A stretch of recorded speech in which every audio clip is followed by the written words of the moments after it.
presidente de la República, Máximo San Román, él se esperaba que tuviese una intervención más amplia. Sin embargo, fue de apenas mediodía, pues realmente se usó 15 minutos de la sesión vespertina del día viernes. Bueno, entonces estamos a la espera de la llegada del magistrado para que inicie nuestra nueva audiencia, la número 89 ya en el proceso, que le sigue Alberto Fujimori. Carlos, Jacqueline. Sí, en caso de Benedicto Jiménez recién aparece como testigo porque entiendo estaba fuera del país, porque los integrantes de este grupo especial de la Policía Nacional que lucharon contra el terrorismo, pues ya se presentaron hace varias fechas atrás, ¿verdad? Así es, y él sabemos que ya está aquí, está en la sala contigua esperando solamente que llegue el magistrado que, como entendemos, ha tenido algún problema, algo fortuito, pues los integrantes de la sala siempre son muy puntuales para el inicio de las diligencias. Correcto, David. Comentábamos hace unos momentos respecto a la presencia de estos personajes, estas brujas, si es que digo apropiadamente, en la sala de audiencia. En esta oportunidad no las vemos.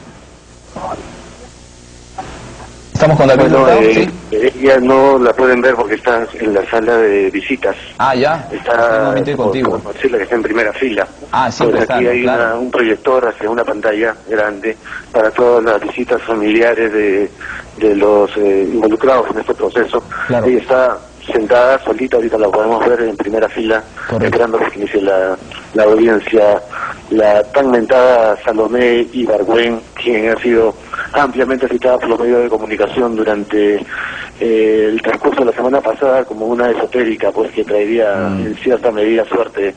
Aunque a veces estaba detrás de Alberto Fujimori, ¿no? A Alberto Fujimori. Correcto. Nos parece ver ya la llegada del representante del Ministerio Público, el doctor Peláez. Y con ello seguramente la presencia ahí están de los integrantes de la sala. Así es, ya toman su lugar entonces los miembros de la sala. Va a iniciar la 89ª audiencia del juicio a Fujimori. Escuchemos. Se solicita la aprobación del acta de la sesión 87ª. Por favor.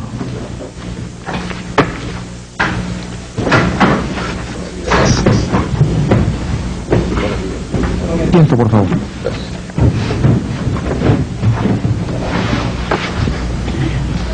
Para los efectos, la verdad, en cuanto se le pregunte. Sí, Gracias. Asiento, por favor.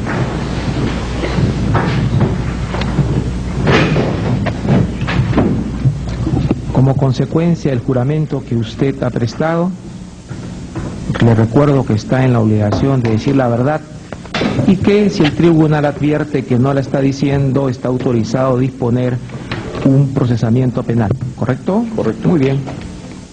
Diga usted, por favor, sus nombres y apellidos completos. Mi nombre es Benedicto Nemesio Jiménez Vaca. Fecha, lugar de nacimiento y edad.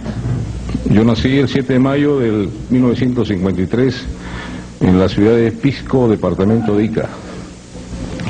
Antes de estos hechos, ¿usted ha tenido algún tipo de relación directa, personal, con el acusado aquí presente? Ninguna relación directa, señor presidente.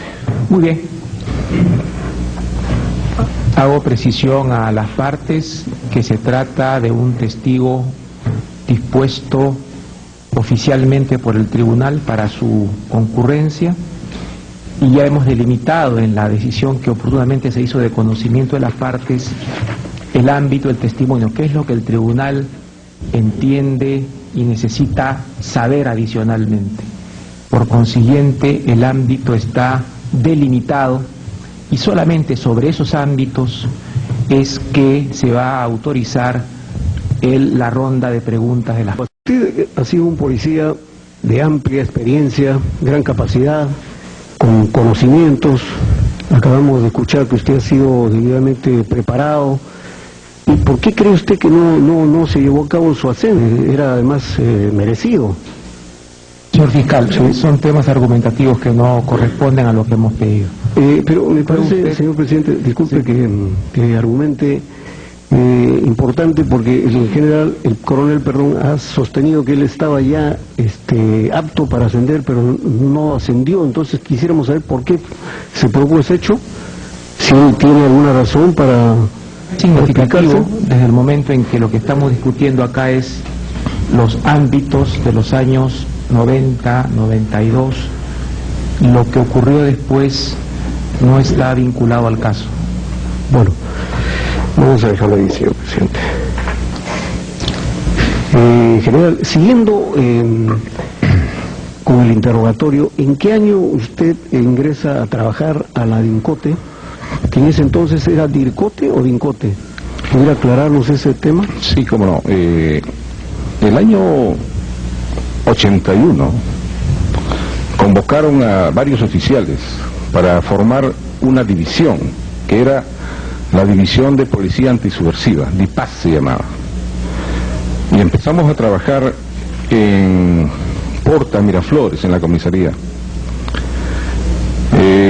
Tuvimos como jefes en aquel entonces al coronel Javier Palacios Ortiz, un maestro, y lo digo así con mucho orgullo, que nos enseñó a trabajar, al comandante Pizarro de los Santos, y otros más cuya memoria ya no me recuerdo, pero que me disculpen, y empezamos digamos, a investigar a Sendero como división, y justamente después, en el año 83, atentaron contra la comisaría de Portas Miraflores, pensando que todavía nosotros seguíamos ahí. Luego, este DIPAS se trasladó a Seguridad del Estado, y ese mismo año viajamos a Ayacucho, un grupo de la DINCOTE, a trabajar, y estuvimos hasta fines del año 81. El año 83 volví nuevamente a la DINCOTE y tuvimos una gran victoria, hablemos así, porque ese año cayeron los 3 destacamentos especiales que estaban actuando en Lima Metropolitana, con su mando político en aquel entonces. Me acuerdo bien, era el significativo dentro de la DINCOTE, que en ese entonces eran los que mejores resultados habían 5 deltas, y el jefe era el comandante Javier Palacios Ortiz. Yo trabajé en el Delta 5, recuerdo bien, bajo las órdenes del comandante Javier Palacios Ortiz. Javier Palacios. 91, porque después vamos a hablar del 92. ¿Contó con integrantes de las Fuerzas Armadas, aparte de personal de la Marina, que usted ha hecho mención? No. El GEIN, hay que conocer un poco cuál era su característica. Era un grupo sui generis.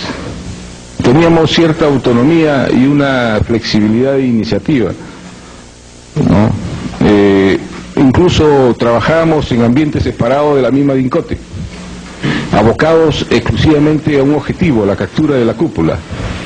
No nos dedicábamos a otra tarea que no sea eso. Incluso cuando caía detenido un terrorista haciendo un atentado, lo ponía la Guardia Civil a disposición, lo agarraban los deltas.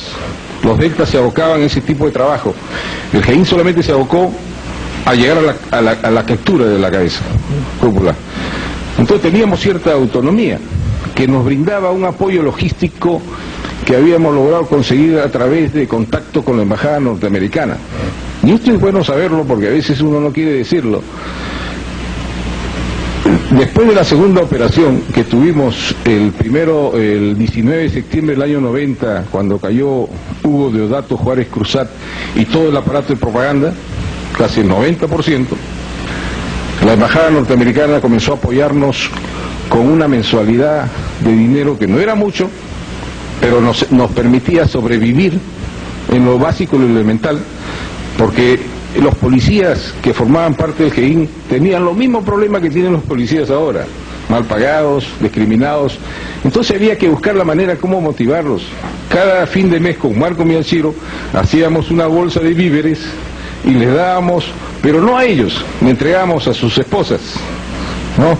Y cuando estaban trabajando en el campo, íbamos y les dábamos sándwiches, gaseosas, para que ellos estén tranquilos, para que estén abocados a ese trabajo. Entonces nos permitía a nosotros tener cierta autonomía. Tal es así que de la DINCOTE muy poco recibíamos nosotros. No teníamos ni siquiera una ligazón como para decir, oye, si no haces este trabajo no te voy a dar este apoyo, no.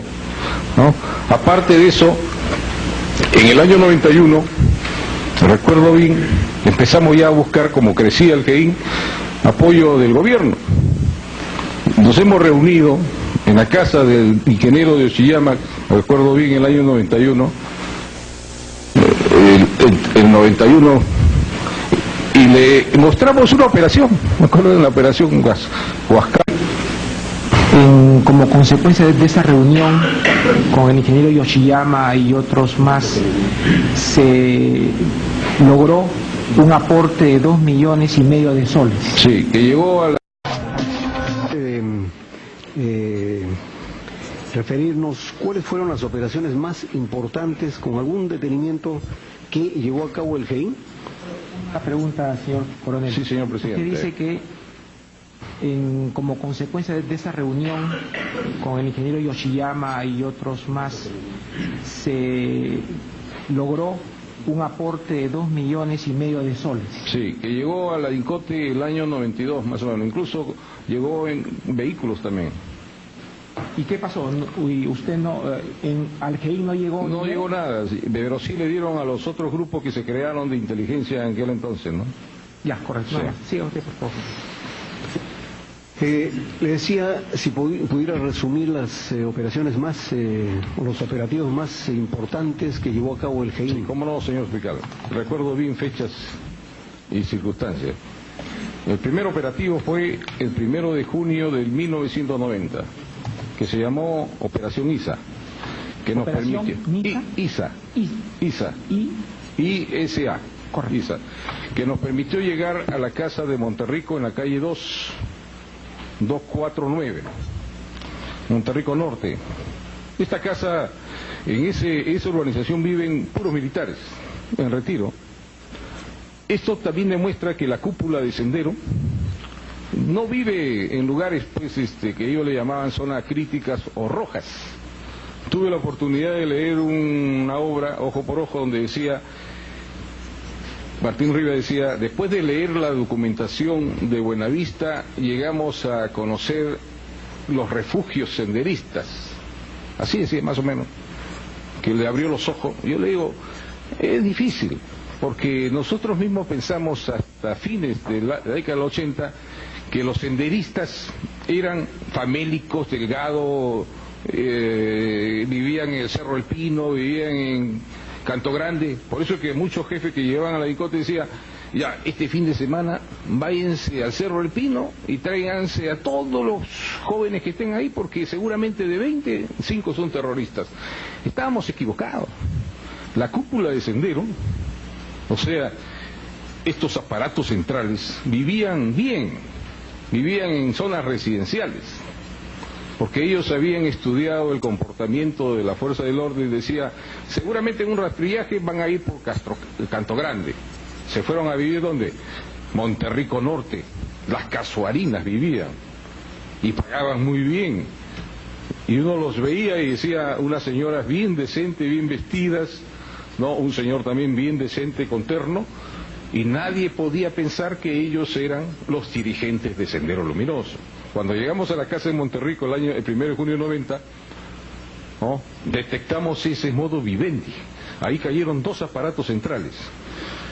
El DAO, Departamento de Apoyo Organizativo, que organizaba los eventos y hacía la retransmisión de las directivas, a cargo de Elvianila Sanabria Pacheco, camarada Juana, César Augusto Paredes Rodríguez y María Castillo, que era la cojita que apareció después en los videos junto a Guzmán, ¿no? Esta casa era la segunda en importancia de Sendero.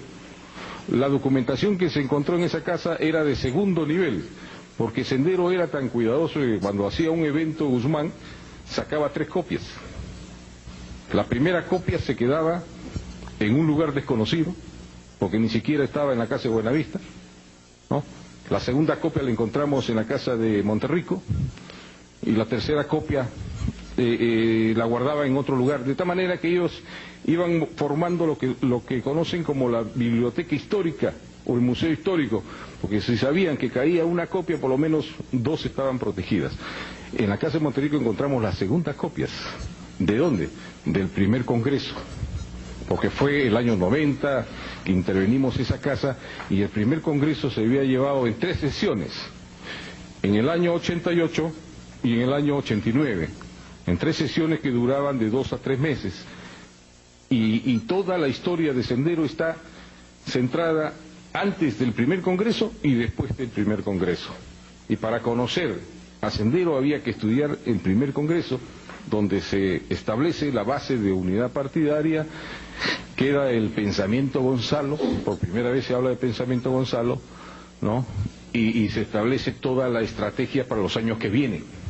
Tal es así que cuando termina la tercera sección del primer congreso, en junio del año 89, en el punto 7 decía: empezar el primer plan de desarrollar la base de apoyo en función de la conquista del poder, con un plan piloto de 3 campañas.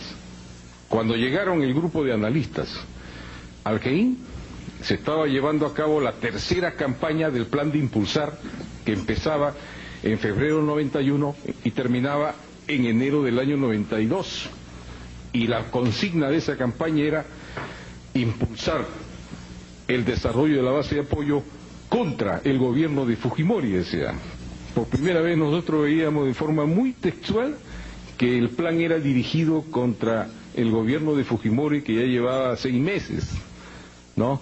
Y a partir de ahí hablaban ellos de concretizar la guerra de movimientos, que después lo voy a explicar bien qué significa la guerra de movimientos, porque yo he escuchado muchos conceptos acá, y indudablemente que no han sido bien definidos, bien manejados, para poder entender bien a esta organización. Posteriormente, ¿qué otros operativos? Después el 19 de septiembre del año 90, cayó el aparato de propaganda de Sendero, con su responsable, que era Hugo Deodato Juárez Cruzat, camarada Ricardo para propaganda y camarada Germán para el Comité Central, con todo su grupo de propaganda. Este aparato de propaganda se encargaba de distribuir, elaborar y distribuir a nivel nacional toda la propaganda que hacía Sendero. Incluso se encargó de distribuir la base de discusión, que fueron un documento importante para Sendero antes de entrar al primer congreso, que se debatió y discutió. Pero la caída de este aparato fue fatal para Sendero, porque caía el número 4 del Comité Central, que nosotros no sabíamos en ese momento. Para nosotros era el camarada Ricardo, pero esa información del camarada Ricardo la obtuvimos de la casa de Monterrico.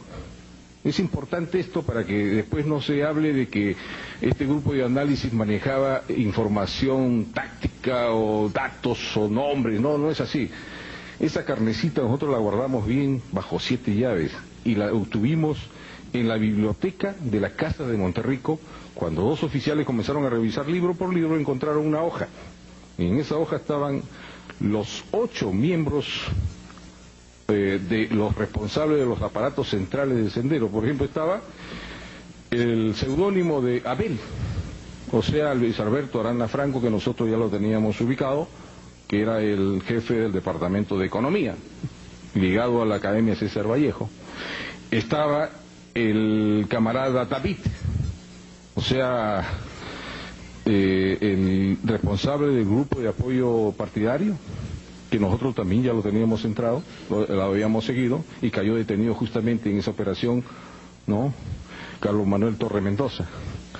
Estaba el seudónimo de Olga o Rebeca, que es la Yovanca Pardavé Trujillo, con una dirección donde ella estaba viviendo incluso.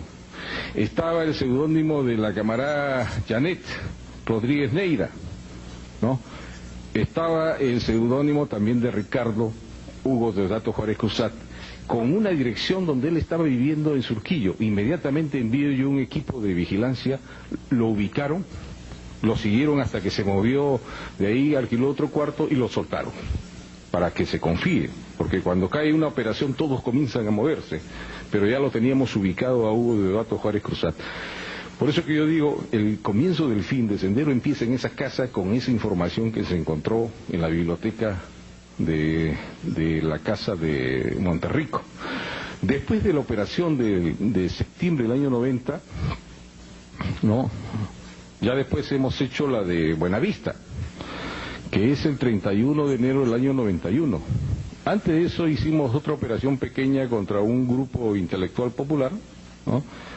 Pero la casa de Buenavista empezó el 27 de noviembre del año 90, siguiendo un contacto que hizo Luis Alberto Arana Franco con la camarada Angélica Sala de la Cruz en una oficina en Lince.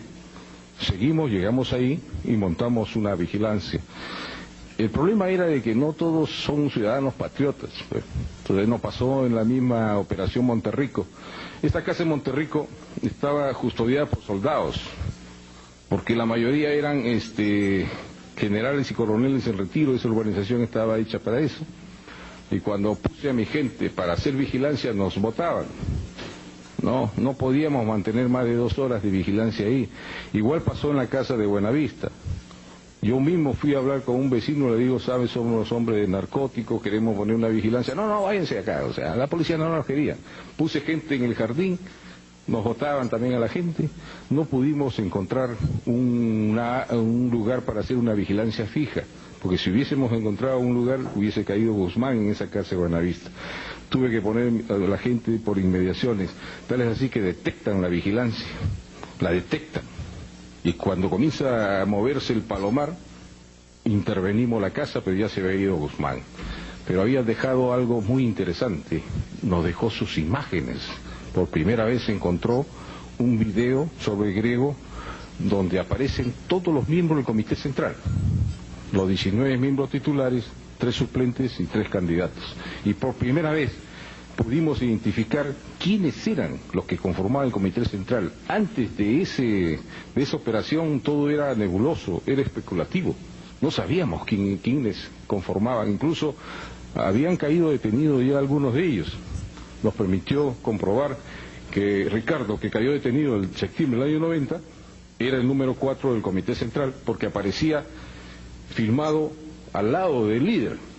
Hay una filmación, en la filmación cada uno está ubicado en su puesto, ¿no? Primero se aparecían los 3, o sea, Guzmán, la Miriam, Elena Albertina y Parraguirre, ¿no? El comité permanente, los 2.